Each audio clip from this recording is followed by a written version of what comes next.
ಶ್ರೀ ಶಿವಕುಮಾರ ಸ್ವಾಮೀಜಿಯವರ 117ನೇ ಜನ್ಮದಿನ. ಈ ಹಿನ್ನೆಲೆಯಲ್ಲಿ ಇದೀಗ ಪ್ರಧಾನಿ ನರೇಂದ್ರ ಮೋದಿ ಅವರು ಹುಟ್ಟುಹಬ್ಬದ ಶುಭಾಶಯವನ್ನ ತಿಳಿಸಿದ್ದಾರೆ. ಕನ್ನಡದಲ್ಲಿ ಟ್ವೀಟ್ ಮಾಡಿ ನಮನವನ್ನ ಸಲ್ಲಿಕೆ ಮಾಡಿದ್ದಾರೆ ಪ್ರಧಾನಿ ನರೇಂದ್ರ ಮೋದಿ. ನಿಸ್ವಾರ್ಥ ಕರುಣೆಯ ಸಾಕಾರ ಮೂರ್ತಿಗಳಾಗಿದ್ರು. ಸಮಾಜ ಸೇವೆಗೆ ಅಪ್ರತಿಮ ಕೊಡುಗೆಗಳನ್ನ ನೀಡಿದ್ರು.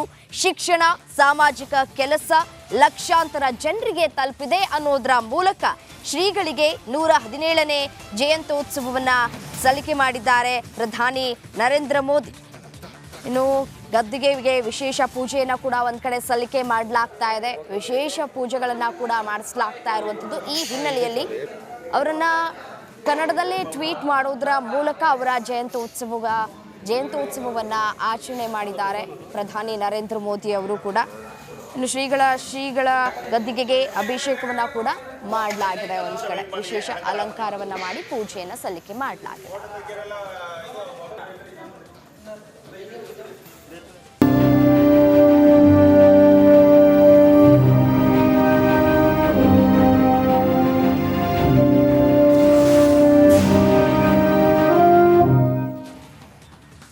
ಇವತ್ತು ರಾಜ್ಯಾದ್ಯಂತ ನಾನಾ ಭಾಗಗಳಲ್ಲಿ ನೀರಿಗೋಸ್ಕರ ಜನ ಪರದಾಡ್ತಿದ್ದಾರೆ.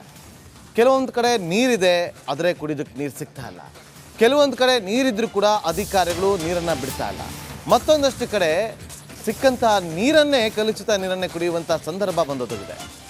ಗದಗ ತಾಲೂಕಿನ ಹಂಗನಕಟ್ಟಿ ಗ್ರಾಮಸ್ಥರಿಗೆ ಈಗ ಫ್ಲೋರೈಡ್ ನೀರು ಪೂರೈಕೆ ಆಗ್ತಾ ಇದೆ ಎನ್ನುವ ಮಾಹಿತಿ ರಿಪಬ್ಲಿಕ್ ಕನ್ನಡಕ್ಕೆ ಲಭ್ಯವಾಗಿದೆ. ಫ್ಲೋರೈಡ್ ನೀರು ಸೇವನೆಯಿಂದ ಗ್ರಾಮಸ್ಥರಲ್ಲಿ ಈಗ ಅನಾರೋಗ್ಯದ ಆತಂಕ ಶುರುವಾಗಿದೆ. ಗ್ರಾಮಕ್ಕೆ 2 ಬೋರ್ವೆಲ್ ಮೂಲಕ ನೀರನ್ನು ಪೂರೈಕೆ ಮಾಡಲಾಗ್ತಾ ಇದೆ.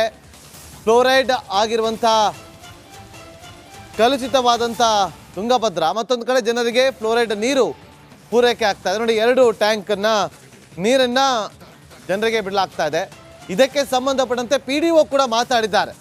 PDO ಒಂದು ಸ್ಪಷ್ಟನೆಯನ್ನು ಕೂಡ ಕೊಟ್ಟಿದ್ದಾರೆ. ಹೌದು, ಆ 2 ಟ್ಯಾಂಕ್ನಿಂದ ನಾವು ನೀರನ್ನು ಸರಬರಾಜು ಮಾಡ್ತಾ ಇದ್ದೀವಿ ಅಂತ. ಗ್ರಾಮಸ್ಥರು ಕೂಡ ಒಂದು ಆರೋಪವನ್ನು ಮಾಡಿದರೆ ಇದು ಫ್ಲೋರೈಡ್ ನೀರು ಅಂತೇಳಿ.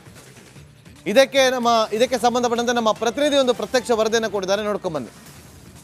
ಬೇಸಿಗೆ ಆರಂಭವಾಗಿದ್ದು ಎಲ್ಲ ಕಡೆ ಕುಡಿಯುವ ನೀರಿಗಾಗಿ ಹಾಹಾಕಾರ ಉಂಟಾಗಿದೆ.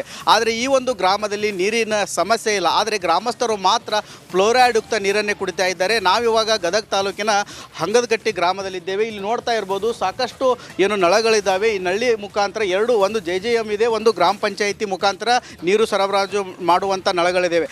ಆದರೆ ಇಲ್ಲಿ ಗ್ರಾಮ ಪಂಚಾಯಿತಿಯಿಂದ ಸರಬರಾಜು ಮಾಡುವ ನಳದಲ್ಲಿ ಬೋರ್ವೆಲ್ ನೀರು ಬರ್ತಾ ಇದೆ. ಇದು ಫ್ಲೋರೈಡ್ ಯುಕ್ತ ನೀರು. ಈ ನೀರನ್ನು ಕುಡಿಬಾರ್ದಂತೇಳಿ ಗ್ರಾಮಸ್ಥರಿಗೆ ಸಾಕಷ್ಟು ಬಾರಿ ಇಲ್ಲಿ PDO ಆಗಿರ್ಬೋದು ಮತ್ತು ಸಂಬಂಧಪಟ್ಟ ಅಧಿಕಾರಿಗಳು ಕೂಡ ಹೇಳಿದ್ದಾರೆ. ಆದರೆ ಇಲ್ಲಿ ತುಂಗಭದ್ರಾ ನದಿಯಿಂದ ನೀರು ಬರುತ್ತೆ. ಇದು ಏನು ಫ್ಲೋರೈಡ್ ಯುಕ್ತ ನೀರು ಈ ರೀತಿ ಬರುತ್ತೆ. ಆದರೆ ಇಲ್ಲಿ ಏನು ತುಂಗಭದ್ರಾ ನದಿ ನೀರು ಬರುತ್ತೆ. ಆದರೆ ಈ ತುಂಗಭದ್ರಾ ನದಿ ನೀರನ್ನು ಕುಡಿಯಲು ಕೂಡ ಈ ಜನರು ಮುಂದೆ ಆಗ್ತಾ ಇಲ್ಲ. ಯಾಕಂತಂದರೆ ಸಾಕಷ್ಟು ಕಲುಷಿತ ನೀರು ಬರ್ತಾ ಇದೆ. ಹೀಗಾಗಿ ಈ ನೀರನ್ನು ನಾವು ಕುಡಿಯೋದಿಲ್ಲ ಅಂತ ಹೇಳ್ತಾ ಇದ್ದಾರೆ.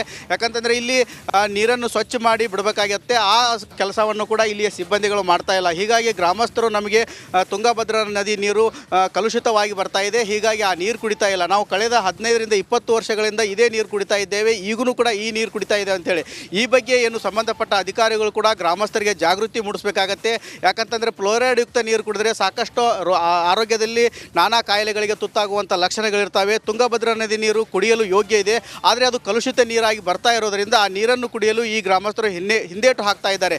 ಇನ್ನಾದರೂ ಸಂಬಂಧಪಟ್ಟ ಅಧಿಕಾರಿಗಳು ಗ್ರಾಮಸ್ಥರಿಗೆ ಜಾಗೃತಿ ಮೂಡಿಸಿ ಏನು ಫ್ಲೋರೈಡ್ ಯುಕ್ತ ನೀರಿದೆ, ಈ ನೀರನ್ನು ಕುಡಿಯಬೇಡಿ, ನೀವು ತುಂಗಭದ್ರಾ ನದಿ ನೀರು ಏನು ಬರುತ್ತೆ ಇದನ್ನು ಕಲುಷಿತ ನೀರೇನು ಬರ್ತಾ ಇದನ್ನು ಶುದ್ಧೀಕರಿಸಿ ಒಳ್ಳೆಯ ನೀರು ಕೊಟ್ಟರೆ ಗ್ರಾಮಸ್ಥರು ಕುಡಿತಾರೆ. ಈ ಬಗ್ಗೆ ಗ್ರಾಮದಲ್ಲಿ ಕೂಡ ಜಾಗೃತಿ ಮೂಡಿಸುವ ಕೆಲಸ ಅಧಿಕಾರಿಗಳು ಮಾಡಬೇಕಾಗಿದೆ. ಕ್ಯಾಮರಾಮನ್ ಮಂಜುನಾಥ್ ಜೊತೆ ಮಂಜು ಪತ್ತಾರ್, ರಿಪಬ್ಲಿಕ್ ಕನ್ನಡ, ಗದಗ.